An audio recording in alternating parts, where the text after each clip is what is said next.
Food for the Soul, Hibi wa Sujirito Meshi Umashur, an original anime by Ado and PA Works, continues to carve its niche as a heartwarming slice-of-life series centered on food and friendship. Episode 3, titled My Money's Gone, aired on April 26, 2025, and shifts focus to Shinnon Ogawa's impulsive nature and its consequences, building on the camaraderie established in the previous episode's group outing. This episode delves into Shinnon's financial woes, offering a blend of humor, personal growth, and culinary exploration.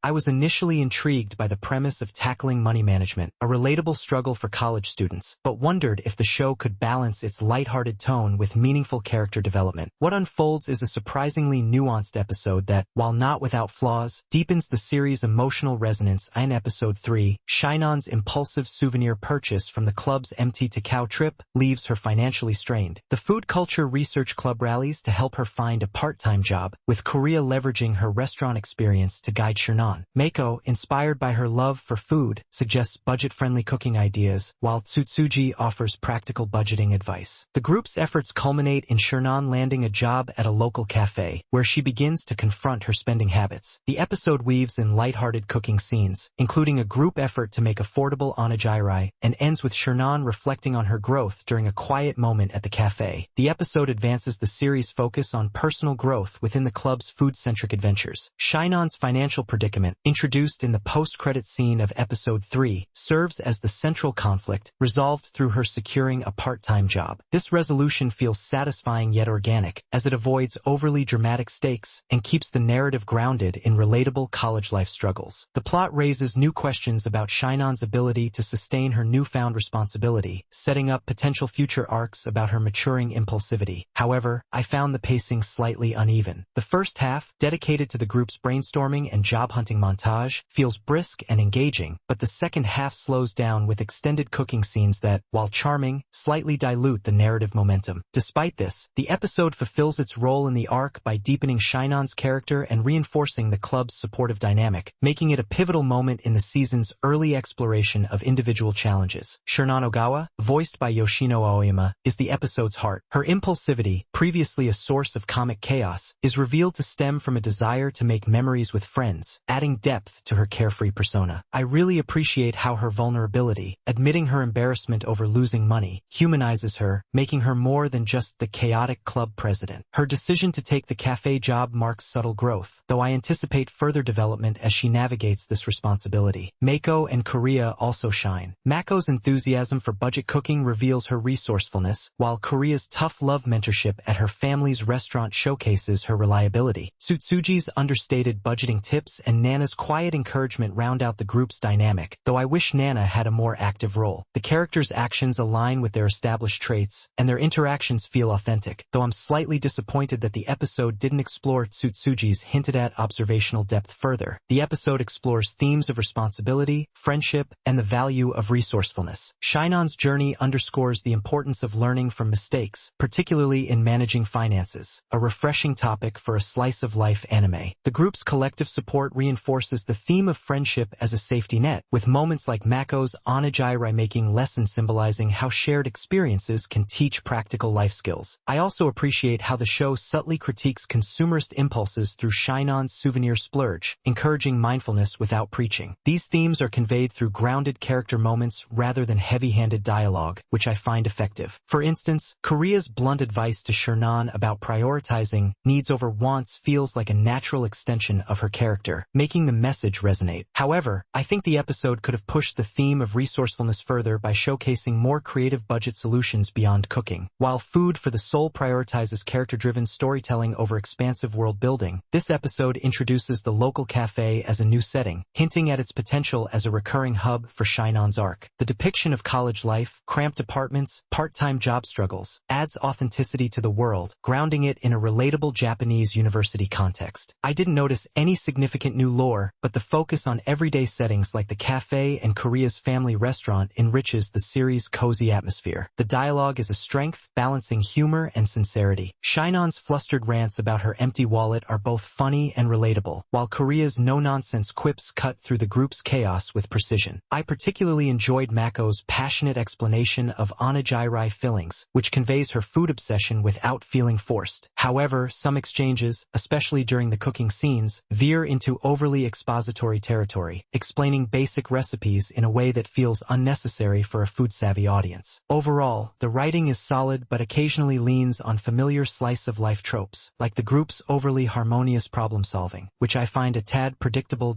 P.A. Works delivers consistent, polished animation, though I'm disappointed that the food sequences don't quite reach the mouth-watering heights of other gourmet anime like Delicious in Dungeon. The onigiri making scene uses tight close-ups effectively to highlight the process, but the pastel color palette, while pleasant for character designs, makes the food look slightly washed out. P.A. Works delivers consistent, polished animation, though I'm disappointed that the food sequences don't quite reach the mouth-watering heights of other gourmet anime like Delicious in Dungeon. The onigiri making scene uses tight close-ups effectively to highlight the process, but the pastel color palette, while pleasant for character designs, makes the food look slightly washed out. Director Shinya Kawatsura employs subtle camera work to enhance storytelling. The job hunting montage uses quick cuts and dynamic angles to convey urgency, while the cafe scene's lingering shots emphasize Shinon's introspection. Episode 4 evokes a mix of warmth, amusement, and quiet thoughtfulness. The group's support for Shinon warmed my heart, reminding me of the strength found in friendships during tough times. Shinon's final scene at the cafe, where she gazes out the window while serving customers, hit me unexpectedly hard, a poignant moment of self-awareness that felt earned. I also found myself chuckling at the group's playful banter during the onigiri scene, though I was less engaged by the overly detailed cooking tutorial. The episode's lasting impression lies in its relatability. Shinon's financial blunder and subsequent growth mirror real-world struggles, prompting me to reflect on my own impulsive purchases. However, I didn't like that the resolution felt a bit too tidy, as Shinon's job acquisition happens without much struggle. Still, the episode's blend of humor and heart makes it memorable, leaving me eager to see how Shinon's arc unfolds. Episode 4 of Food for the Soul is a charming, character-driven installment that deepens Shinon's arc and reinforces the series' themes of friendship and responsibility. Its strengths lie in its relatable premise, strong voice performances, and heartfelt group dynamic, with Yoshino Aoyama's Shinon stealing the show. The uneven pacing and underwhelming food animation, however, prevent it from reaching the heights of top-tier gourmet anime. I really appreciate the episode's focus on personal growth, but I think it could have pushed its themes and visuals further to stand out in a crowded genre.